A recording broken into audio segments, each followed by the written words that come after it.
It's The World This Week, 7 days, 4 Paris-based correspondents, 1 hour. The World This Week in partnership with The Daily Beast. Christopher Dickey, foreign editor of The Daily Beast, is with us. How are you? Glad to be back. Glad to have you back. Glad to welcome as well Gregory, Viscusi, reporter at Bloomberg News. Big week? Yeah, it's been a lot of news this week. Well, certainly towards the end of the week in particular. Certainly towards... Well, we're going to pick up on that in a moment. We'll also pick up on it with Venezuelan freelance reporter and photojournalist Sarai Suarez. How are you? Hello, very good. And Paul Taylor, contributing editor to Politico.eu.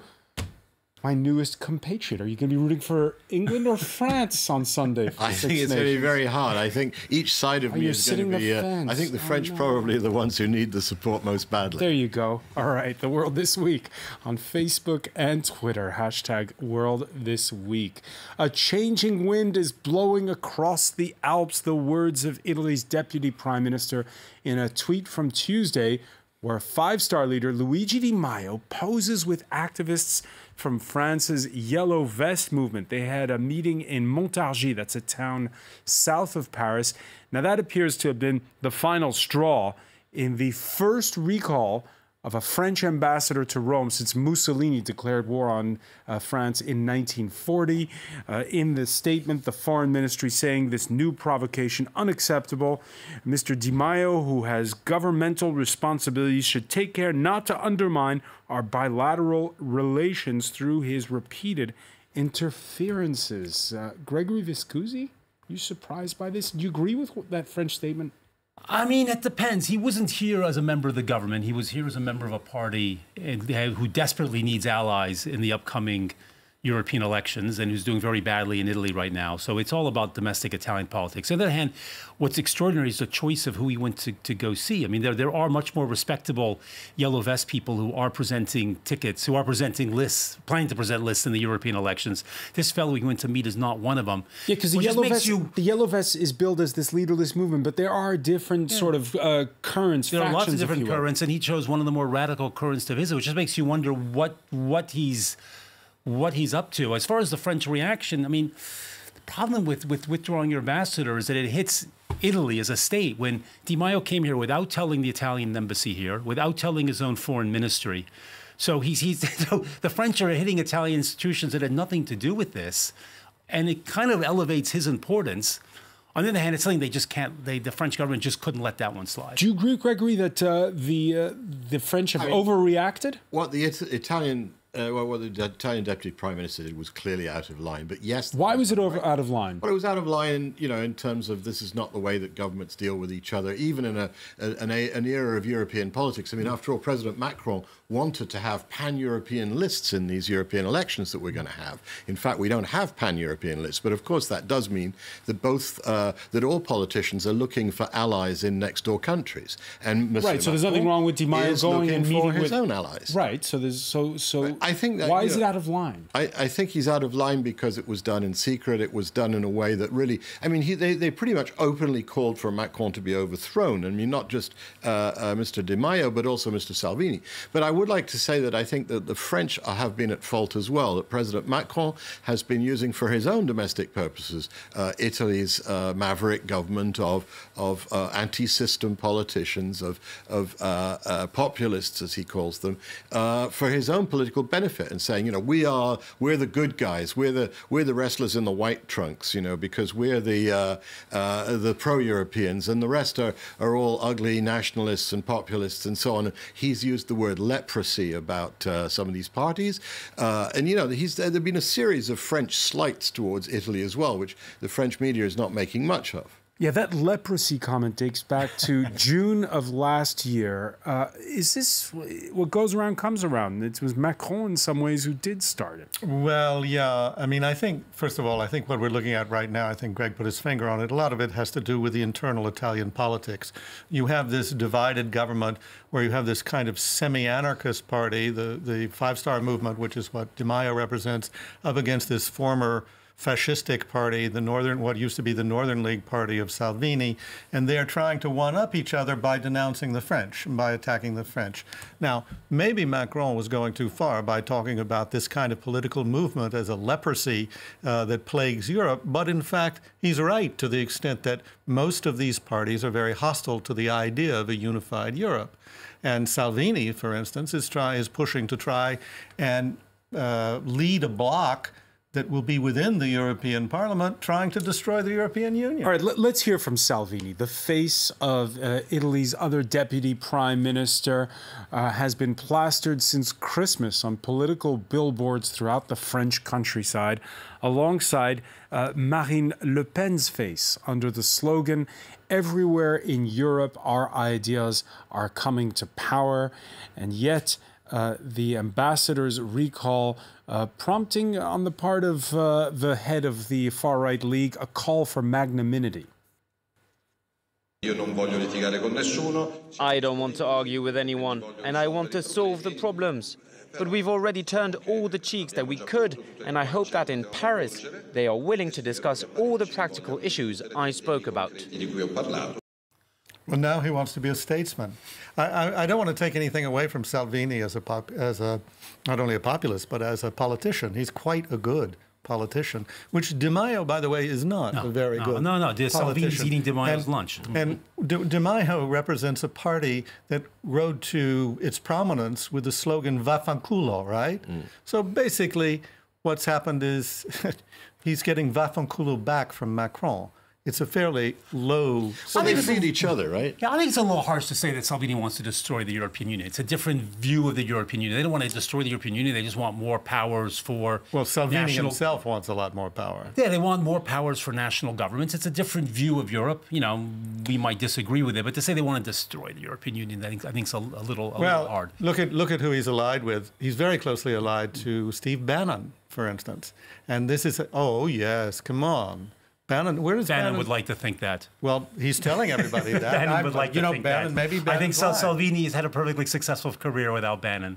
But it's a strategy of coming to power by elections and then starting to tear apart the democracies from inside. Well, how has this government tried to tear up democracy? No. I mean, running for these elections in Europe. Europe is the enemy here, I think. I mean, they're trying to talk about the European elections. The European elections. I mean, they're trying to get together these extremes getting together.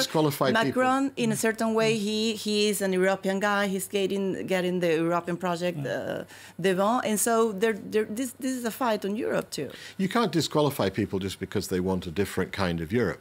I think that's not unreasonable. I mean, otherwise, why bother have elections if everything's on autopilot to more European integration? It's not a question of disqualifying. So I think I just think we mustn't forget that both sides are doing this for domestic political advantage. It's not just the Italians playing their politics. Macron is playing politics with Italy as well. What is the advantage for Macron? Repeatedly.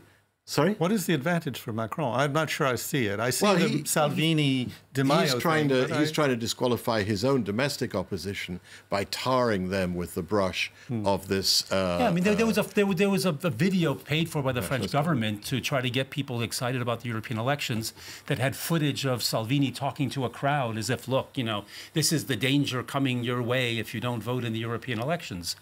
I mean, you know, I think that certainly is trying to use Salvini for domestic political means. So two quick questions on this. First of all, we have regional elections coming up east of Rome in Abruzzo this Sunday. Could that spell the end of the coalition government? Because you have the Five-Star Movement against the League. They're running against each other. I mean, there is this talk that if the League thinks that they can do well enough, they will push for early elections. But you need 40% to... You need to have 40% of the vote in a parliamentary election to be able to rule on your own. There's no way the League can get to 40%. And the second question, how far will this spat go with France? Who knows? I mean, you know, Salvini's offered to sit down and talk with the French government, but the things he's asking for, the French government will never accept. I mean, he wants France to stop border controls, which they won't do. They will continue to have border controls to prevent the migrants who arrive in Italy from going further into France. There's this talk of the Red Brigade terrorists I mean, these are people who've been living in France for 30 years at this point. I'm not really sure the French are going to extradite them, even if some of them have been convicted of murder in Italy. So I'm not really sure they can reach satisfaction. So do we think that Marine Le Pen would be relaxing border controls because of her thick relationship with Salvini? No, of course not. Well, that's one of the contradictions among these nationalist groups is, of course, that each is nationalist against the other if when push comes to shove and wants to push. But it's also true that the French have been condemning the Italians as heartless and violating international law and so on for not letting boats land migrants in Italy, and at the same time they're pushing them back as fast as they can at the border of Ventimiglia. And likewise, the French think it's fine for French companies to take over Italian corporations, but when an Italian corporation wants to take over a French shipyard, they do everything they can to oppose it. So I think that, I can understand why the Italians in general, and not just Salvini or Di Maio, feel that they're being treated arrogantly by the French. Yeah, and just imagine if the Charlie Hebdo killers were living openly in France. Living openly in Italy, refusing to extradite them. Now, the quote of the week comes not from Rome or from Paris, it comes from Brussels. And it was no off-the-cuff remark. The European Council president reading from a prepared statement. I've been wondering what that special place in hell looks like for those who promoted Brexit without even a sketch of a plan how to carry it safely. Naturally, the hashtag special place in hell kept the news cycle amused for a solid 24 hours and even more. We can perhaps show you the cartoon by Matt in the Daily Telegraph, which reads, "And now once again, ode to joy," as that must be that special place in hell. Paul Taylor, what do you make of Donald Tusk? I mean, not only did he read it from a statement, but then he tweeted it. He tweeted it, and so clearly it was no accident. He decided he wanted to get under the British skin. He wanted to rile them up. Is it smart politics? It doesn't look like smart diplomacy at first sight, I must say. Maybe there's a sense that he feels that he needs to vent the frustration that Britain's 27 European partners overwhelmingly feel. They thought they'd cut a deal with Britain. Now Britain wants to come back and renegotiate and is playing on the deadline and is playing on the risk of a no-deal Brexit as sort of a lever to try and reopen things. So maybe that was what he was doing. But I must say that in terms of trying to, if indeed their aim is to get a smooth British Brexit, then this is a strange way of going about it. Do you agree with that, Sarai? Well, the Brexit situation it stays in 40 days. The tic-tac is coming. Everybody's trying desperately to find a solution. And this kind of speeches is just putting more confusion and adds more confusion? I think because it's a weird, I mean, this behavior, this way of communicating, I don't get it, really. Christopher Dickey? Well, I think for a long time it's been obvious that a large part of the European establishment is not so sorry to see Britain go. Britain always had sort of one foot in, one foot out. It wanted to make the rules, but it didn't want to abide by all the rules. It basically was playing this game that systematically weakened the efforts to unify the European Union. And so now they come down to the crunch as the March 29th deadline approaches. And the Brits can't make up their mind what they want to do. They couldn't make up their mind when they were in the European Union. Now they can't make up their mind how to get out of the European Union. The government looks completely feckless. And I think that, and I was just in Britain for a couple of days in London, and that was the impression everybody has there, too.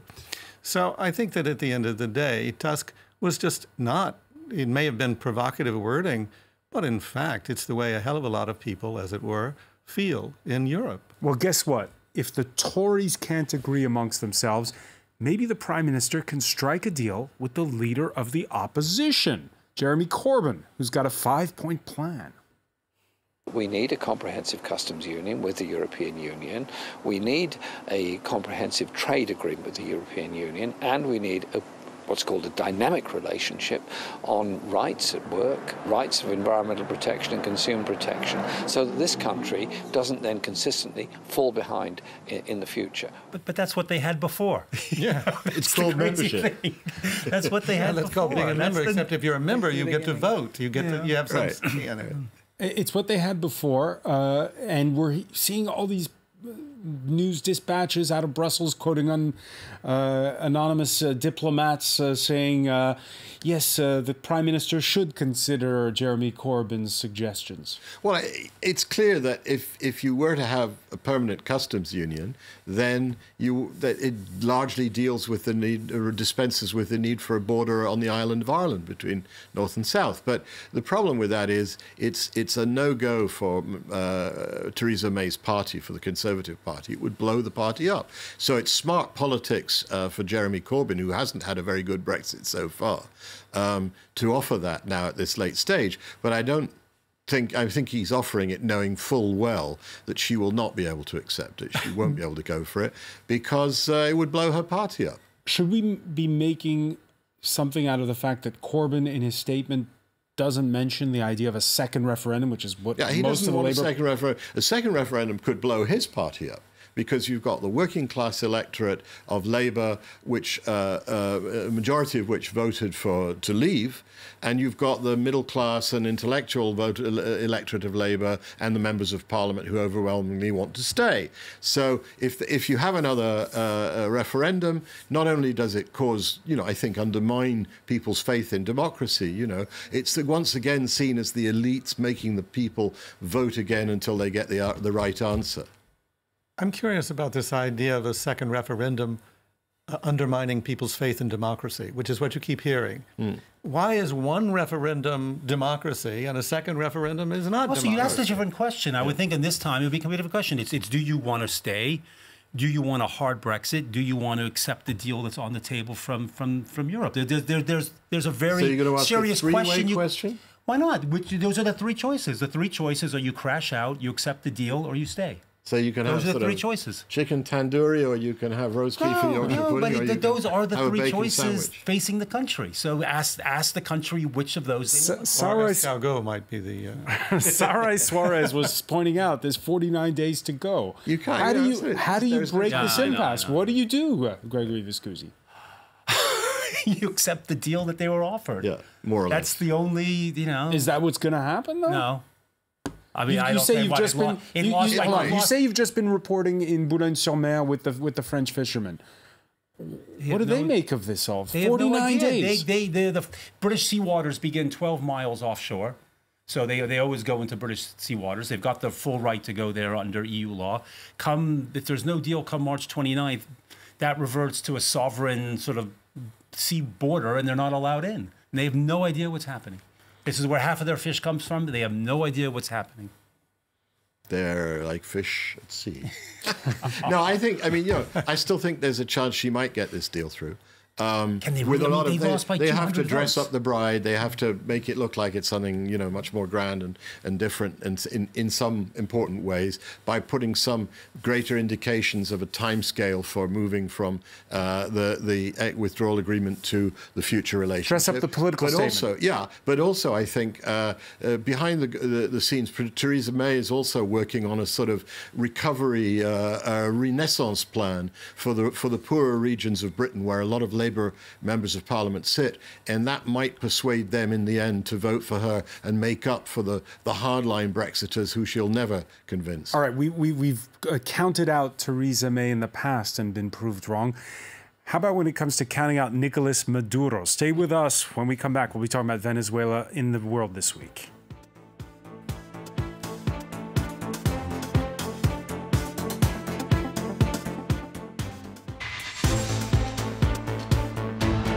Welcome back, or welcome if you're just joining us. It's The World This Week. The World This Week in partnership with The Daily Beast.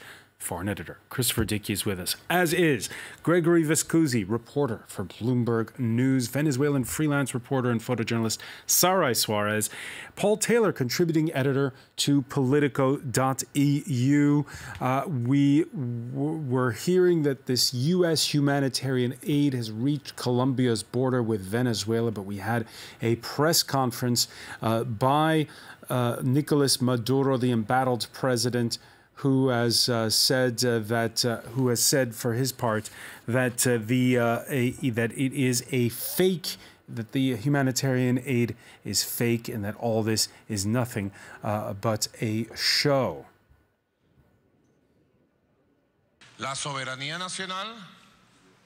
Our national sovereignty is being made vulnerable with a show called humanitarian aid. And peace is being threatened by the government of Mr. Donald Trump, who last Sunday, in a televised interview, ratified his threat of a military invasion against Venezuela. A military invasion against Venezuela. Sarai Suarez. He says that this is a fake help. He denies the crisis. He says there is no problem with the country. Everything is beautiful and everybody is happy. I mean, during this press conference, there was a cut of electricity. He went out of the TV because this is the way the country is right now. There is no electricity that really works. There is no food. There is no medicines. The facts are there, and they're just denying it. And another way they were using this week was to try to use the humanitarian help to force other countries to recognize him. In what way? He was saying, okay, maybe we will let it in, but only if you recognize it and give it to the real government, meaning Maduro's government. So they're trying to manipulate all the story around the humanitarian help.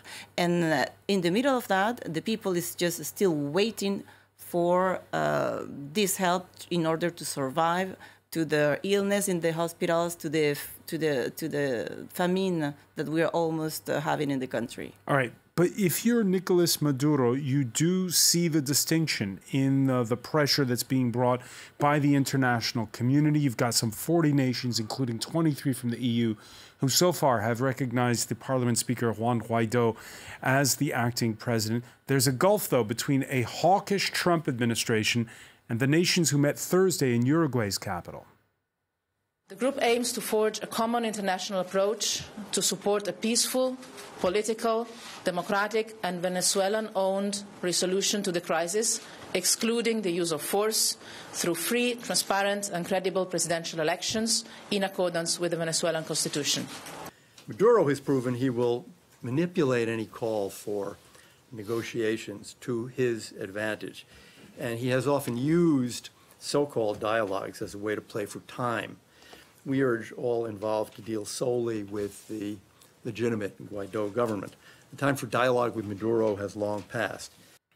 Now, Christopher Dickey, for people who have a memory about the region, when Elliot Abrams comes to your country, be it in El Salvador, Nicaragua, it's not necessarily first thing I think of is convicted felon Elliot Abrams, subsequently pardoned, but convicted for lying during the Iran-Contra investigations.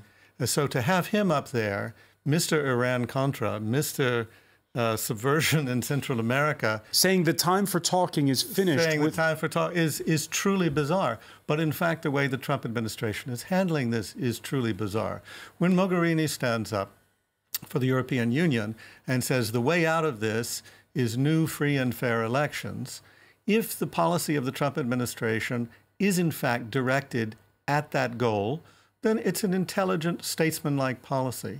But that's not the way they're playing it. The way they're playing it is much more aggressive than that.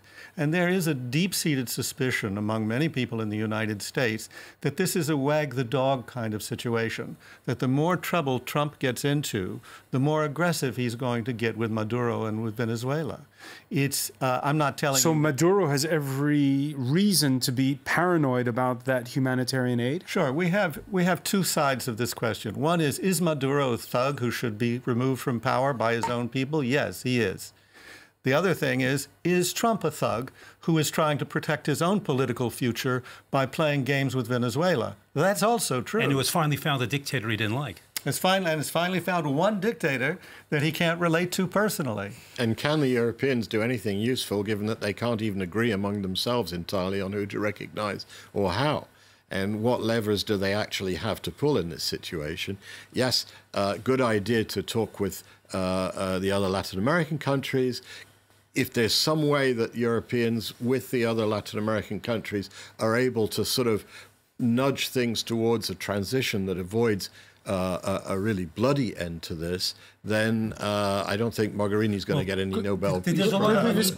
There's a lot of uneasiness amongst the Europeans about the U.S. approach. I was speaking to one of Macron's foreign policy advisors, and he was saying the Europeans are all agreed on the new elections. They're not agreed on recognizing Guaido. So it's a little bit that, but they all agree on new elections, and they're all very uneasy with sort of the U.S. rush towards a regime change now. But that is good, because I think the EU is just pushing for elections and fair elections, and the United States and the region, because we have to remember that all the region is considered is attached to this situation, because they're receiving the Venezuelans coming to those countries in Latin America. So they're using the humanitarian way to push down. But these two forces, I think, are going to be useful in order to don't make any madness. I don't but believe. Again, Sarai, I don't believe good cop, bad cop.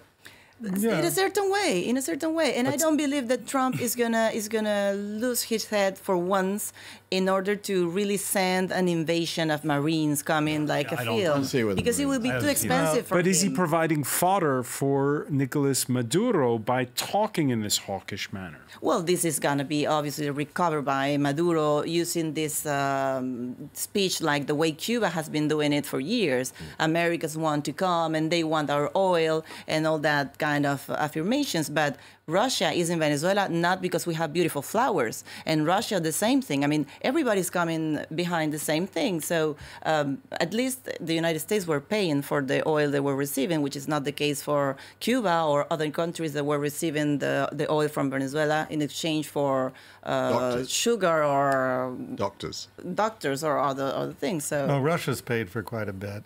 I mean, Russia bailed out. Russia's paid for quite a bit, and Russia is deeply embedded there, just both directly and through the Cuban intelligence services.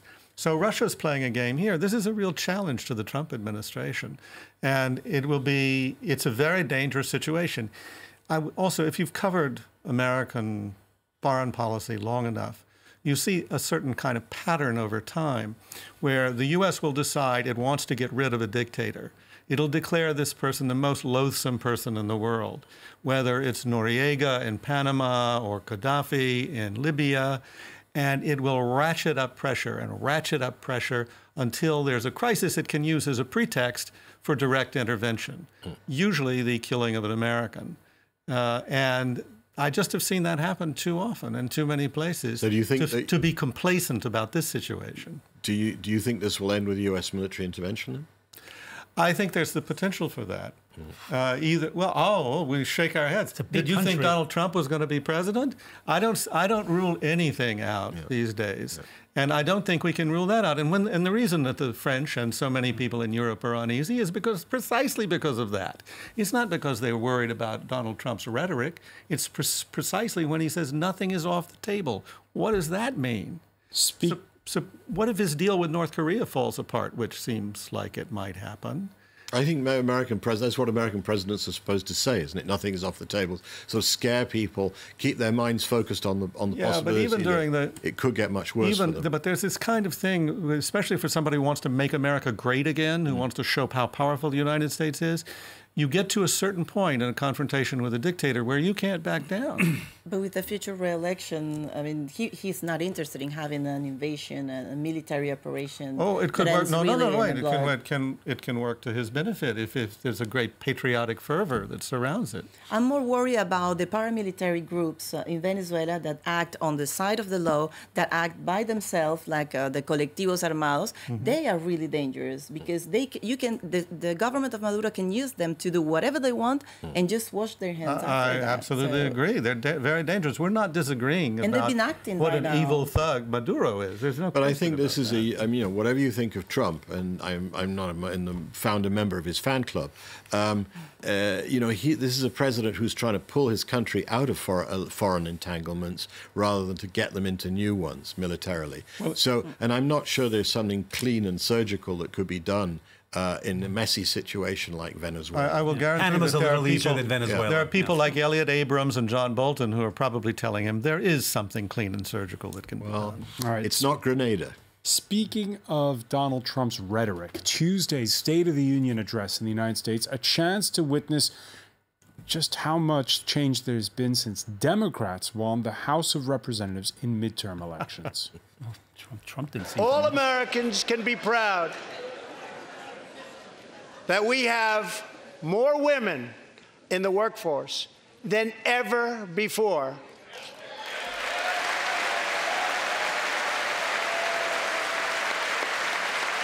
Don't sit yet. You're going to like this.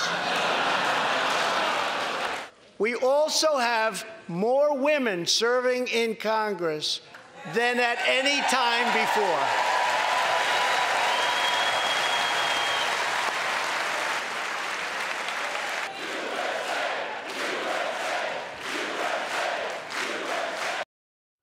The whole chamber's chanting USA, both sides of the aisle, Gregory Viscusi. Found that a little strange. You found it strange? Yeah, I find that a little strange. Also, is the number of females is it above that sort of the average of sort of Northern European countries? Or? No, it isn't. No, I don't think so. By American. No, but it's just funny because you mentioned it was a rare moment of bipartisanship, I suppose. But you mentioned that a changing House of Representatives.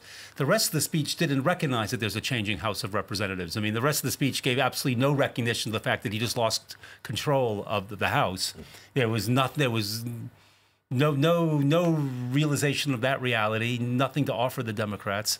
So, I'm not sure he really noticed the change. I was just going to point that it's so ironic, this situation and this image with the president who has been accused of all the history he has of sexual harassment and everything. So it just made me laugh when I saw that image because of that. And the women wearing white because it was the in tribute to the 100th anniversary of the suffragette movement, earning women the right to vote in the United States. Your thoughts on that, Sarai Suarez? Well, that's a great celebration. That's something that has to be pointed because it's amazing how short period of time women have been having the right to vote, and that's a conquest that we need to celebrate still today. I think that's something we need to remember in order to the women we can keep having places where we can participate on the public sphere. All right. Since we're talking about Donald Trump, let it be known he does not like the world's richest man. Amazon founder Jeff Bezos owns the Washington Post, which has broken stories on hush money paid to his alleged mistresses during the 2016 campaign. The Post, which has led the fight for justice over the murder of its columnist Jamal Khashoggi inside the Saudi consulate in Istanbul last October. Now, Jeff Bezos has decided to go public with an alleged blackmail attempt, below-the-belt selfies Bezos sent to his mistress used by lawyers of Trump associate David Pecker, the publisher who owns the National Enquirer. Which the idea here being that he lay off his investigations, Bezos choosing instead to go public on the blogging website Medium. Rather than capitulate to extortion and blackmail, I've decided to publish exactly what they sent me, despite the personal cost and embarrassment they threaten. Christopher Dickey, is this just going to be another one of these you know, because there's so many scandals, there's so much. No, the news cycle is so fickle in the U.S. Or is this a big deal? No, this is a big deal for a lot of reasons. First of all, because Bezos himself is so powerful, because the Washington Post also is so powerful, and because this is sleaze beyond belief. I mean, this is the kind of thing that reminds us we didn't elect a president and a party, we elected the mob to run the country. And this is the National Enquirer. But you can't trace it back to Donald Trump here. That's exactly what they're worried about. That is exactly the problem. Why were they threatening to blackmail him? Because of the reports that came out in the Daily Beast, I think first in a couple of cases, that his investigator in this had interviewed the mistress to see if she, I mean, the classic case would be a mistress leaks these kinds of things in order to force the hand of her lover. They dismissed that. They interviewed her brother, who's a big Trump supporter, who might have had access to those screenshots or whatever they got off those phones. But they're also very concerned, and all this has been published, they're very concerned about the Saudis, because the Saudis are very thick with the National Enquirer, and they hate Bezos because he won't let the Khashoggi case go away. So you have all that at play. This is much more complicated than a question of sexual hijinks, and it is potentially damning. Suppose that we have an actual blackmail prosecution by the Southern District of New York directed at the people at the National Enquirer.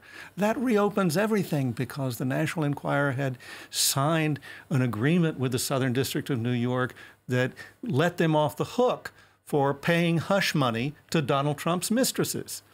So all of that is at play. It's a big, complicated situation. Is it prurient? Yes, it's prurient as hell. But is it dangerous for Trump's mob? Yes, it's dangerous for them. Gregory Viscusi, you agree? Yeah, I think it is dangerous because, I mean, also the Enquirer has agreed to cooperate, right? It says it's going to open a probe. No, but earlier there was an agreement to cooperate with the investigators about the hush payments. For immunity. But if you read it, all of that is thrown out the window if they're found to be committing other crimes. I just read the agreement. It's totally stipulated. No, because it wraps together a bunch of things. I mean, it wraps together blackmail. It also wraps together questions of campaign finance, because there's the whole question of were these payments to the women in Trump's life, does that count as campaign finance? If it does, then that breaks all sorts of campaign finance laws. So, no, I think it is serious. And Bloomberg News, you're mostly a business wire. Here, you know, we're dealing with the world's richest man, owner of Amazon. How is this, like, how are people in the business community viewing a story like this? That's, you know, I don't know how to answer that question. It's not Amazon money that's at stake here. I mean, it's his own personal, the ventures that he does outside of Amazon. No, but when we had the news break of his divorce that was pending, it was major news, especially in the financial press. Tanked. Well, because it also made the divorcee the richest divorcee. It potentially made her the richest divorcee ever. Yeah, and it did tank Amazon shares. Yeah. No. Paul Taylor, this story, does it, as we say in the business, have legs on it? It has a pecker on it, and it has a Dickey on it, and I suppose it probably has legs as well. See, I wasn't going to make a pecker joke. If your name's Dickey, you don't know. Kids could be watching, Paul. Absolutely. I can only say that one of the interesting things about this story, it's sort of particularly the way the National Enquirer has sort of become the center of American political life, in a way, with these two possibly related, overlapping stories about the National. Trump, just to remind our viewers that about Bezos, the National Enquirer, which is a supermarket tabloid, which is widely read in the United States. Exactly, but which has never really had a political role until, I mean, correct me if I'm wrong, but people read it for ruined a lot of lives. Celebrity gossip. And UFOs. and UFOs, right? It's never had a political role, and suddenly it's the center of American politics. I mean, it's the kind of thing parodied in Men in Black. Well, it ended John Edwards. And just think, in France, none of this could happen. You know, with their privacy legislation. No, the privacy and the mentality of the French people. Yeah. I mean, this kind of scandals just go through the table, and nobody really cares about it. But we are talking about America, and there is another way of feeling and thinking about these kind of situations. Because some people say, oh, the only reason there's a story is because there's below the belt selfies involved. But it starts with the moral, then goes through the money, and they go through the politics. So it just has different dimensions, and it's gonna get bigger, I think. Well, I mean, ironically, Trump has created a situation where the society is so shameless that there's no shame for Bezos in this. There's not the kind of embarrassment that, say, you know, that, for instance, Congressman Weiner faced when he was sending Twitter pictures of his crotch. Of course, he was doing it to people he didn't know, but for Bezos, this is mildly embarrassing. Yes, his divorce is going to be complicated, but this doesn't make it any worse, because in fact we have a president who, I think 12 women have accused him of various types of unwanted sexual advances. He brags about pussy grabbing. I mean, all of that is the president of the United States. When that's the case, if you're the richest man in the world and you're accused of sending a few crotch shots to your girlfriend, it just doesn't look so bad, does it? Well, we'll see how this story plays out. I want to thank Gregory Viscusi, Paul Taylor, Christopher Dickey, Sarai Suarez. Stay with us. Media Watch is next.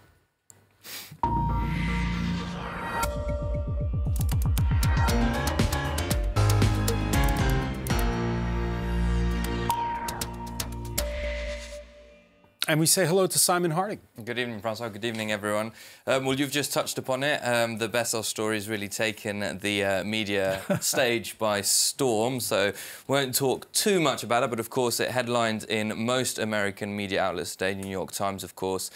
Jeff Bezos accuses National Enquirer of extortion and blackmail. Quite a detailed piece on what the implications are there, both politically and both on a personal level for Bezos as a whole. The New Yorker as well, of course, with this very close to the New York Post talking about dear. It's a very headline kind of a grabbing Maybe that should be my next attention.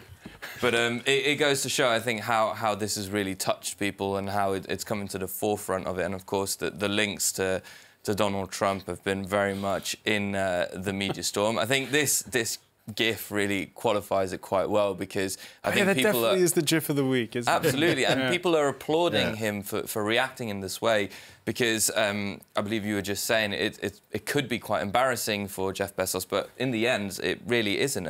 And the fact, I think people are quite amazed at how he's turned it on its head to use it as a weapon against the National Enquirer, against President Donald Trump as a whole, which has been very interesting from that point of view. We have a tweet here from Paul Krugman, who won the Economics Nobel Prize in 2008, saying, "I never expected to see Jeff Bezos emerge as a hero of democracy, but he has a profile in moral courage." So again, alluding to this idea of standing up to President Donald Trump. Here we have a tweet from John Dean, who's a CNN contributor, amongst other things. "Pecker doing dirty for Donald, pure Nixonian." So again, it really kind of ties into the political ramifications of what this could entail to. John Dean, who worked for Nixon. Among the other stories you're following for us, there's a tragic one out of Brazil. Absolutely. It's what's happened in Flamengo, at the Flamengo Football Club. So 10 youngsters, 10 football academians have died in a fire. Of course, Brazil hit by floods is one of the latest things to hit Brazil. It's really quite sad, especially in the wake of what's happened also to Emiliano Sala this week. But this was a Twitter page, the official Twitter page released by the club, saying, "We all thank for the club for the support in the difficult time. It was never only about football," of course. And here the crest of the team on a black background, talking about it. Plenty of stars have reacted to what's happened. Pele, of course, who says that a long line of young players who are just following their dreams, and it's a very sad day for Brazil as a whole. So Pele, one of football's greats, reacting to that. Ronaldinho, who actually played for Flamengo, also saying a very sad day for all the families, a terrible tragedy to hit Brazil. Of course, football in Brazil being the most popular sport by a long way. Everyone ties into it. And Flamengo itself is actually the most followed club in Brazil, with over 35 million people really bending their loyalties to it. Absolutely. Here also international reactions. Mesut Ozil, Arsenal, and Germany's player. Shocking incident in the world. Obviously, their thoughts go out to the families. Manchester United, just a pick of one of the actual clubs across who have said, you know, our thoughts and prayers go out to our friends. So really huge sadness looking at that. So. All right, and that investigation into the cause of the fire just getting underway. Simon Harding, I want to thank you. I want to thank our panel once again. Thank you for joining us here in The World This Week.